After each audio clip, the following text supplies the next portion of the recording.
Здравейте, хора! Днес сме в мола на 1 март на Баба Марта. Ето Баба Марта. Честита Баба Марта на всички, които гледат видеото. Купих си някакви кланцове и аз не знам какво са. И сега реших да ги отварям с вас.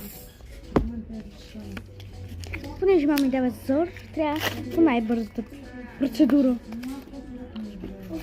Има някакви бележки, трябва да ги хвърля. Не изглежда толкова зле, има тук някакъв надпис. Не знам тук е някакви неща. Няма нещо, на нас не интересува.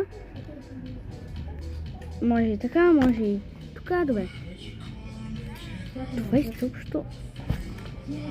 Това какво е? О, това е... другото... И то е такова. Готино. И става после на сърце. И сега хоп. И става хапче. И яйцето на змията. Ето така е. И това е розово, не знам много дали ще се видя, защото е много бледо розово, а това е бялото се вижда. Това е розово. Така, това е моя гланц. Последвайте ми и харесайте за такива части още. Чао!